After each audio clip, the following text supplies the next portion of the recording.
Najee Harris has a lot to say when it comes to the running back situation in the NFL. We'll talk about that and more here on the Locked On Steelers podcast. Alan Saunders joining today. I'm your host, Chris Carter. Let's get into it. You are Locked On Steelers, your daily Pittsburgh Steelers podcast, part of the Locked On Podcast Network, your team every day.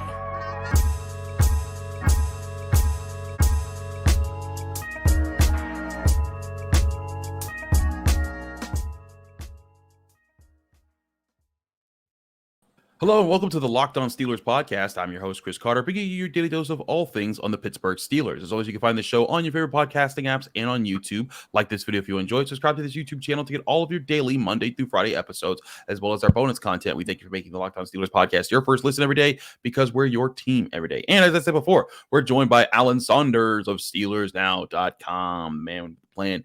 Alan, it's always great to have you on the show, but it was not great for the entire running back community of the NFL because the franchise tag deadline came and went. No new deals were offered. And so Saquon Barkley and Josh Jacobs, two prominent backs in the NFL, are now in the state where it looks like they might be holding out through training camp or longer. And it sparks a whole bunch of backlash across the league. Derrick Henry tweeted, "At this point, just take the running back position out the game. Then the ones that want to be great and work as hard as they can give their all to an organization. Just seems like it doesn't even matter. I'm with every running back that's fighting to get what we deserve." Then Naji Harris retweets that and says, "I agree with my running back brothers around the NFL. History will show that you need running backs to win. We set the tone every game and run through walls for our team and lead in many ways. This notion that we deserve less is a joke." Now, Alan, the running back value conversation has been going on for years. I think it really came from the analytics community, who were looking at it and saying, like, hey, you can win with running backs, but you don't necessarily need them in today's NFL if you're a passing offense. What say you about this stance? Is Najee Harris, does he have a good point here, or is it just the fact that the running back position is just devalued? It's an is what it is situation in the NFL right now. Alan, you are muted.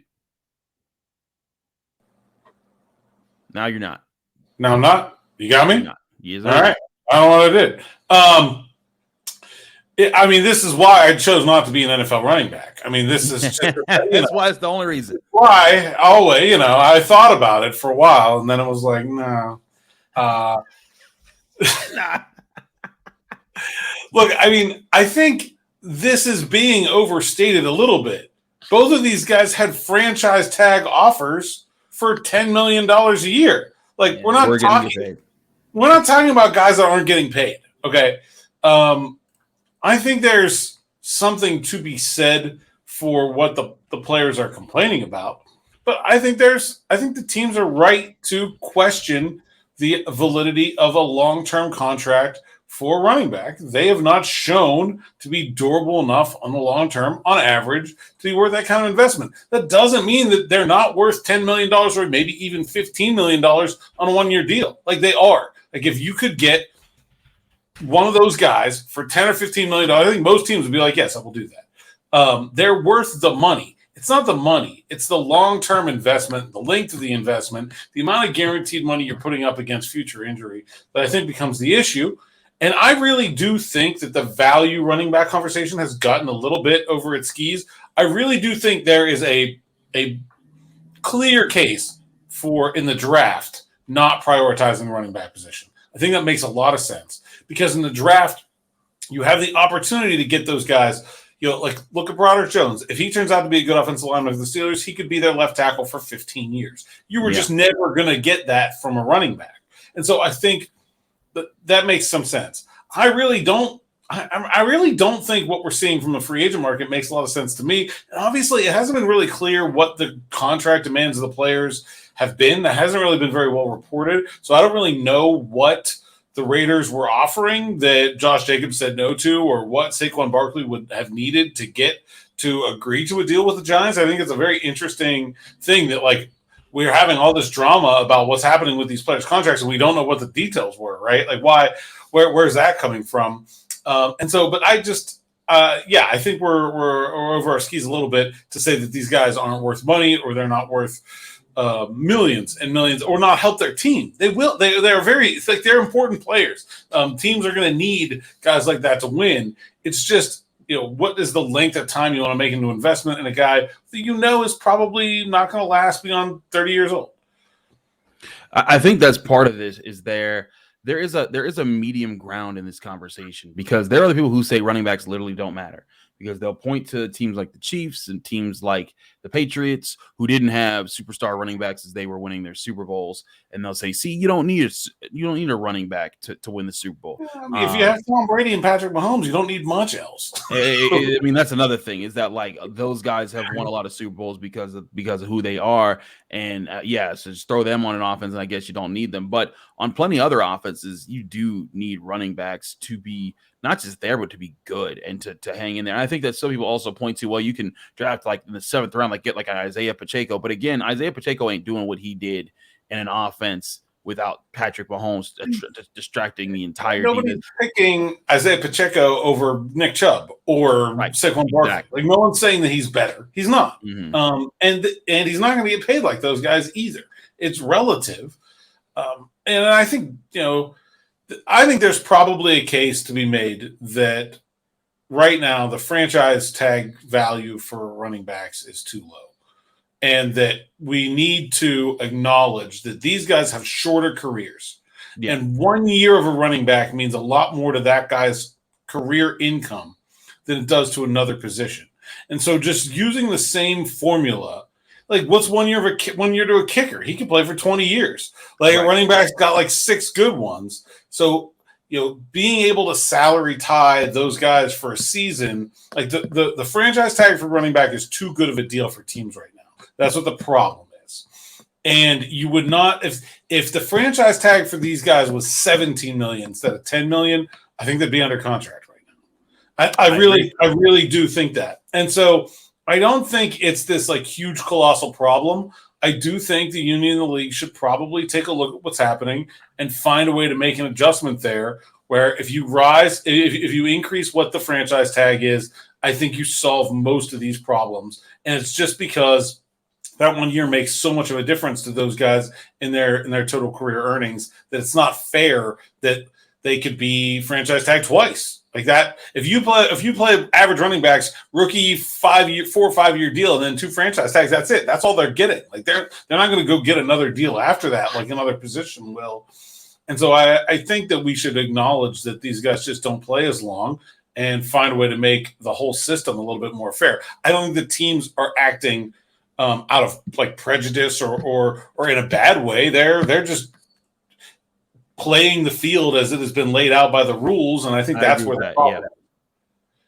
No, I agree with that. I think that the teams are just looking at what the market is right now and how things roll, and they're going that way. But to your point, there are guys who are they are playing a lot of great ball. I mean, Derrick Henry is a guy. He's been a warrior for the Titans. He's carried them. And he's making the point that, like, hey, like for example, Saquon Barkley not getting a contract with the long-term contract. Now you pointed out, yes, it's $10 million for the franchise tag, and that is good money. But like there were multiple reports that came out and said like, Saquon Barkley was offered this, and then each on one he was like, cap, nope, that was a lie. Like that's not what I was offered, and so we don't know what he was offered. But Saquon Barkley, you take him off that Giants team. He's gonna go from Danny Dimes is gonna go from Danny Dimes to Peter Penny, because it's about to be really bad over there. Because what Saquon Barkley does for that offense, it's not the same thing that Patrick Mahomes does for the Chiefs, because Patrick Mahomes is just amazing, but he is the focus. It's like how Derrick Henry's that you take Derrick Henry off the field, Ryan Tannehill don't look nearly as good. It's part of the package there, and that's again why running backs. I think we're going to see what that looks like in Minnesota this year without Dalvin Cook. I think you are going to see that. As much as that is, I want to talk more with you about this topic, because I think there's a few other angles we want to get here, and I want to talk about Najee's future and the Steelers' future as far as how they invest in this offense. We'll talk about that in a minute here on the Locked On Steelers podcast. I'm Chris Carter. He's Alan Saunders. But first, before we do anything else, I want to talk to you guys about FanDuel Sportsbook because they sponsor this episode. You can take your first swing at betting on Major League Baseball on FanDuel and get 10 times your first bet and the amount in bonus bets up to $200. That's right. Just bet $20 and you'll land $200 in bonus bets, win or lose, on your first bet when you sign up at FanDuel Sportsbook today. That $200 you can spend betting on everything from the money line to over-under to who you think is going to hit the first home run in the game you're watching tonight. All in an app that's safe, secure, and super easy to use. Plus, when you win, you can get paid instantly. There's no better place to bet on Major League Baseball than FanDuel, America's #1 sportsbook. So sign up today and visit FanDuel.com/lockedon to get up to $200 in bonus bets. That's FanDuel.com/lockedon. FanDuel, official partner of Major League Baseball.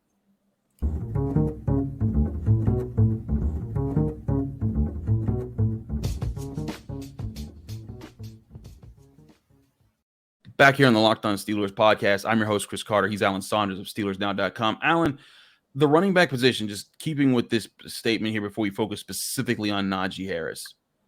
It's happening across the board. Like Joe Mixon, a guy, he took a $4.39 million pay cut this year, and he's taking a $4.67 million pay cut the year after that. And he's a guy who he's doing that to stick with the Bengals. And he's not 30. He's 26. Like he's right in the prime of when you want a running back. And that's a team that's trying to win a Super Bowl right now because they've got the core to be competitive for it. But now he's been important to them. But now they're saying, hey, we need to free up this money to put it in other places. And he's taking legitimate pay cuts there. And it goes in line with Saquon Barkley, Josh Jacobs with the Raiders also, not signing a long-term contract. And we having to see how this plays out. What is the future of the NFL? Like, do you think you're the solution you mentioned as far as finding a different pay scale for running backs because of the uniqueness of their situation? Is that a legitimate potential future the NFL has? Or do you think this just continues round and around until the running back position becomes super valuable again in the NFL? I think it would have to get to a point where the league saw that it was harming the product. And I'm not sure that we're there yet because obviously the players, if you're the players union, do you want the running backs to feel this way? No, but at the end of the day, the players union is representing all the players, and that money's going to all the players. Every dollar doesn't go to a running back is going to a quarterback or a wide receiver or a defensive end or somebody. It's all just one guy or the other, and so I don't really think the union can stand up and say that we value these guys so much more than we value these guys that we also represent, that we need to make a change. I think it's a tough spot. Where it would come from is if the NFL said, hey, maybe this is bad for business. Maybe this isn't the best thing for the product on the field. How can we make a change?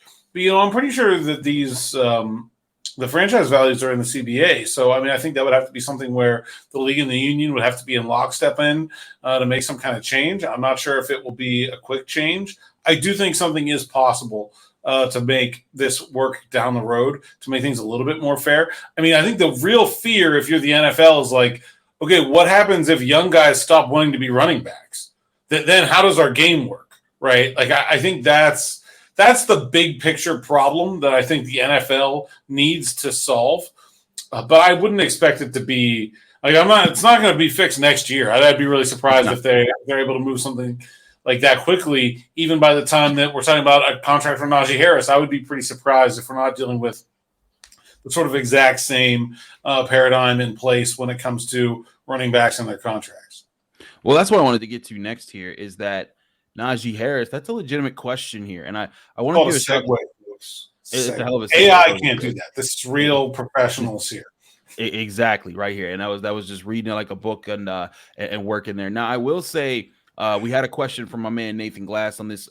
We won't play it because I don't want to get to your point here. But Nathan Glass asked this very question. He's a fan of the show. By the way, you can always call in to 412-223-6644 to get your question on the show. Leave your name, where you're from, and keep your question under a minute. We're going to try to get to a bunch of calls this week because a lot of you guys have been calling in. Just not this show, probably the next 3 shows. But Alan, his question was, what's going to happen with Najee Harris? Because you look at his situation right now, and he's entering his 3rd season, which means at the end of this season, is when the Steelers are going to have to make the 5th-year extension question and answer that. And right now, Najee Harris is a $3.5 million cap hit on the Steelers in 2024. That will jump up to $4.1 million, and those are all reasonable prices. But he's going to want to get paid after that point. And when he does hit 2024, he's going to be 26 years old. So that means if he gets his 5th-year extension, he'll be then 27 years old. And then if you sign him after that, do you sign a 27-year-old running back in today's NFL? What do you see happening with Najee Harris? Does he just play his rookie deal and that's it? Or do the Steelers find a way to keep him around? Well, I think the Steelers are kind of in the same boat with a lot of these teams. I would expect that they'll use the 5th-year option on him. I think that's a pretty easy one to do. I would expect that they would be interested in some kind of contract extension. And if you remember, the Steelers did make Le'Veon Bell an offer. It wasn't a really good offer, the offer that he wanted, but it was a legitimate offer. And I think that's where we're kind of getting ahead of ourselves with a lot of this conversation is that, like, you know, if the Giants offered Saquon Barkley like $332, then he probably should have just taken it and shut up. Like, I don't know. Like, that's a pretty good deal. Like, I think that's where we're at. And so actually 32 is probably not 336. All right. But I think the Steelers will probably offer Najee Harris some kind of contract like that. It's not going to be this, second contract. It's not going to be an Alex Highsmith deal. Like, we're not going to be talking about it like that. I think that they will be, a little bit tempered, like the league has been, in terms of their enthusiasm for giving a lot of money to a running back long term. I will say this: Najee Harris is a big dude and seems to take care of his body pretty well. So if you had to pick a running back that would be a better bet to make a long term deal with, I think he would be one of those guys. The Steelers aren't necessarily a team that's afraid to buck the trend. It wouldn't really surprise me if they go out and sign Naji Harris, especially because coming right before Kenny Pickett, his contract would be up. It actually kind of gives them a little bit of like certainty. If you have Najee under contract, like, okay, here's what we're doing with running back. It's taken care of. Now we can figure out how to get Kenny's money in here. And that's really, and that's why I think you just got to go through the steps, because who knows if they're going to want to sign Kenny to a contract extension right now. That's a long way away. But I think, you play out the 5th year. Maybe there's a franchise year. Maybe there's an offer for a bridge contract or something like that. I don't think we're going to see Le'Veon Bell offer to anybody anymore, though. And I agree. I think that those days. I think you have to be truly special. And let's face it, Le'Veon Bell was truly special to that era of the Steelers. Yeah, Najee hasn't been like that good either. Like, not like he probably doesn't deserve compared to Le'Veon Bell yet. Yeah, and there's a yet in there because Le'Veon Bell also played behind prime Marquise Pouncey and Dave DeCastro and Marcus Gilbert and that whole crew, Ramon Foster and those guys. They were dominating, and it gave him a chance to shine. Najee Harris has kind of been behind a makeshift offensive line that's making things happen. But if Najee Harris wants to get paid in the NFL, the big bucks, he's got to make it happen this year so that when it's going into that 5th year extension, the question, it's not a question for the Steelers. They just do it. He sticks around for 2 years after this one, and then the Steelers can see, all right, here's what we can afford to pay you. But I want to talk to you about the Steelers' future investment plans on offense as far as how they invest, because they've committed a lot of money on defense now, but how there's always that cycle where, one part of your team gets old and ages off. Another part of your team needs to pick up the slack and be the playmakers. We'll talk about what the Steelers need to do there if they want to keep moving forward, and how Omar Khan might take some tips from what happened with Kevin Colbert when they tried that. All here in the Locked On Steelers podcast. I'm your host, Chris Carter. Stick with us. We'll be right back.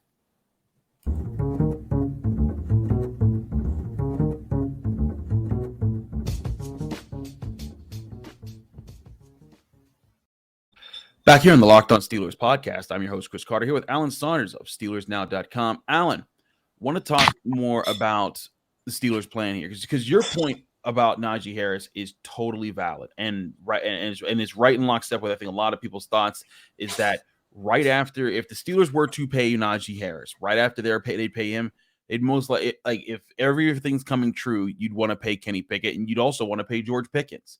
And those start to add up really fast. And if you look at how the team is structured right now, I'm not so it then becomes a big question, where does that money come from? Because you're assuming probably at that point in time, TJ Watt's contract is still going. Maybe Cam Hayward's retired by then, because again, we're talking 2-3 years down the line. Who knows? Maybe Patrick Peterson's off the books, but you're probably still looking at Watt being there, Fitzpatrick being there. You're probably and as you're paying these guys, you're also going to be considering Pat Freiermuth also on the all got to be on the books there. And it just becomes a question, where would if you were the Steelers, and let's say all of these guys come in at really good value, Najee Harris improves as a running back, Pat Freiermuth is a good red zone target, Kenny Pickett's your franchise quarterback, and then George Pickens is a phenomenal receiver. You can't pay everybody. What do you prioritize there? Obviously, Kenny Pickett, if he's the man, you keep your quarterback, but giving him the right weapons is going to be essential. I think it just depends on what they're able to do in the interim. You know, it's unlikely that like all those guys are going to pan out, right? I mean, I think that's clear. It's just, you know, Kenny Pickett clearly is the guy. If there's one that you need to pay, it's your quarterback. But you know, I don't think that.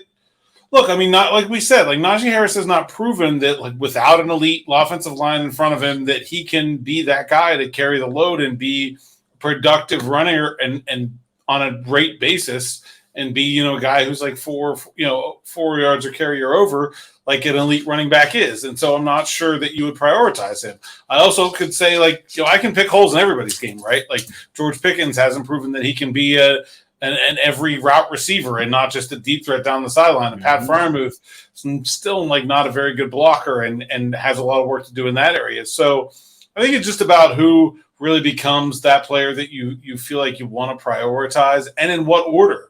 You know, like that, those things, you know, just because that's the way their rookie contracts are spaced out right now, where you have the older guys first and then, you know, Freiermuth and Najee and then Pickett and Pitt, like that doesn't mean they're going to grow at the same rate. You know, maybe the Steelers, Kenny Pickett, they you know, he's just okay, and then they sign him to you know, a smaller contract, and then he kind of takes off. Or maybe they do a bridge deal with Najee Harris, and then you know, they want to do something. Maybe George Pickens takes a few years to really become that elite receiver that I think he can be. And so you know, it's really hard to say. Obviously, they don't have enough money to pay them all if they all pan out to be great. I think you just sort of file that under good problems to have and hope that you win a Super Bowl in the meantime, because that's probably what you should do if you have all that going that well for you. But, you know, I don't think that you can really map it out until we know how they're going to develop. And I still think the Steelers are going to be a team that spends more on defense than average. It's just sort of their DNA. I don't expect that to change. That's why I do think that Alex Highsmith will get a contract here, because I don't think they're going to see that as some sort of impediment to their future plans on offense. I think they're just going to do it and they'll figure it out later. I kind of feel you on that one. I think it's also interesting to look at, and the reason I brought up Omar Khan versus Kevin Colbert in that situation there. Kevin Colbert went through a situation that I think could be on the Steelers' hands in the next 4 or 5 years when Minkah Fitzpatrick and TJ Watt are older. You know, Cam Hayward's probably gone by then.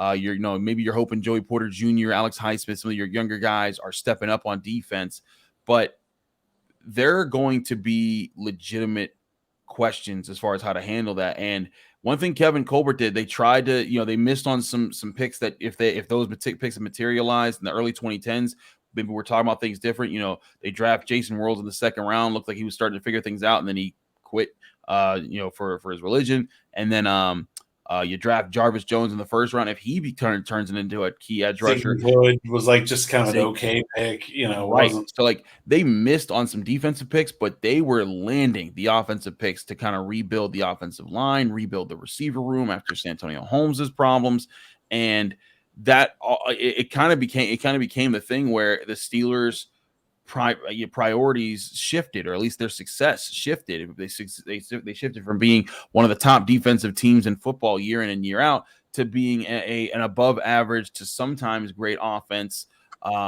with that situation. So I wonder if how Kevin Colbert handled it then is informing Omar Khan how to handle it now and to get out in front of this, because I can totally see it happening where, the defense is getting older and they're not finding all the answers, and they need the offense to start putting up points. And it's going to take some effort there, I think, to plan around it and make the right investments to keep the right guys, but also to know which guys to get rid of and to go back and go get more guys in the draft to fill in for those spots. Yeah, I think that's something that's sort of, again, like we don't really know, right? Like one of the things you could always kind of count on when Colbert was running the team, that the Steelers were pretty good at drafting wide receivers. They were also pretty good at finding offensive linemen either later in the draft or not in the draft at all, right? I mean, that line that you're talking about, I mean, Pouncey and DeCastro were first-round picks, but Alejandro Villanueva was undrafted. Ramon Foster was undrafted. Matt Fowler was undrafted. Like they got a lot out of a little at the offensive line, and obviously they've been notorious for getting a lot out of little at the wide receiver position. I can't sit here and say that those are going to continue. Obviously, the offensive line part of that did not continue. We saw a very dramatic downturn in their outcomes there, and sort of led to where we are now with them putting a lot of resources into those positions this offseason. Will they continue to draft wide receiver really well? I don't know. They'll probably continue to draft something really well. They're a pretty good drafting team, and they put a lot of time and effort into it. It'll just be about figuring out what you're good at, what you're maybe ahead of the league at. I think that's the one thing I think is the biggest difference between Omar Khan and Kevin Colbert, is that Omar is a lot more in tune with what is going around the NFL. And I think like where maybe the Steelers' comparative advantages might lie. Like there's something where, okay, this is what we're good at, but also like this is just what we're better than everybody else at. And those aren't necessarily always the same thing. Yeah. It's great if you pick the first round pick that everybody thought was good and he turns out to be good. That's a good pick. But if you have a player that maybe you think you're ahead of people on for some reason, then that's different. And I think Omar will have to be very self-aware about what the Steelers are doing well and what they aren't doing well, and how that goes into the future plan is just the way we saw it play out under Colbert, right? He knew they were good at the offensive line and wide receiver, and so he did not, he let those guys go. He let them leave in free agency, and he brought in new players that he thought he could replace them with. And maybe in another place like corner where they struggled to draft and develop, let's go get a Joe Hayden. And so I think – that is going to be one of the most difficult parts of the job for Omar moving forward, is finding if it's the same things, if it's different things, what are the Steelers' advantages and what are they good at, and then finding ways to weaponize those in terms of being able to be young in some areas and still be productive, because those young players are such assets against the salary cap. They are, and it's important to find guys like that kind of carry you through those tough moments where, like right now, the Steelers offense, if they can strike right now, like let's say they become a top 10 offense, this team becomes ridiculous, because then you've invested all this money in the defense, but you've invested picks in the offense, and then then you're seeing that balance of the young offense leading the way in the points, but also the more experienced and more talented defense figuring things out and holding games down. All right, so I think that might actually be the answer to your earlier question, is like, okay, so let's say the Steelers drafted Pat Freiermuth in the second round, and George Pickens in the second round, and Kenny Pickett in the late first round, and Najee Harris in the first round, and they all turn out to be good, and they can't afford to keep them all. Like the right answer to who don't you keep might be which of those processes was the most repeatable. Like where can we do that again? Like, can we go grab another Pat Freiermuth easily in the second round? Can we find another George Pickens in the second round? Like, Can we just pick late first round quarterbacks and be good with that? Like, most teams can't. I am highly skeptical, but like maybe. Okay. But like, I think that's really the best answer to that question, is what part of that process do the Steelers think they can do over again? That's the guy you let walk, and the other ones you make sure that you keep. If that was hey, we got a little bit lucky here with this guy, let's make sure we hold on to this one. It's certainly going to be a question the Steelers have to face. It's not an immediate question, but with Naji Harris's comments about the running back situation in the NFL, I think it's something that Omar Khan is planning for right now, and kind of setting up the things they're going to have to look at to be prepared for how to handle that situation, keep Najee Harris happy, or just be ready to find their new running back of the future. We'll keep you up to date with that and more here on the Locked On Steelers podcast. I'm your host, Chris Carter. He's Alan Saunders. Thank you, Alan, for joining so much. Let people know they can find you, follow you, and get more of your work. At @Saunders_PGH on Twitter, as long as that's still working. SteelersNow.com is always working. And you can find all my work there. Also, we tried thing number 3 to try to solve the little audio problem we've been having. So I don't know. Let me know if we did better. I hope. I don't know. We're aware of the problem. We're working on it. We're aware of it. We've tried a lot of different solutions. I think this is this is pretty good because I didn't hear the popping in my ear, but there's always people who will let us know as soon as it's a problem. But anyways, thanks so much, Alan, for joining us here on the Locked On Steelers podcast. I'm your host, Chris Carter. Follow me on Twitter and Instagram at Carter Critique. Read my work at the Pittsburgh Post-Gazette, post-gazette.com for all my work there on the University of Pittsburgh athletic department. And of course, you can find me here on the Locked On Steelers podcast Monday through Friday, breaking things down on your Pittsburgh Steelers every day during the week. Check us out on your favorite podcasting app and on YouTube. Like this video if you enjoy it. Subscribe to this YouTube channel to get all of your daily Monday through Friday episodes as well as our bonus content. Thanks, everyone. We're back tomorrow. We got Josh Taylor on the return. He'll talk to us a little bit there. We got Mark Caboli and Jenna Harner also coming on this week. Big week of guests. We'll get to it then. See you there.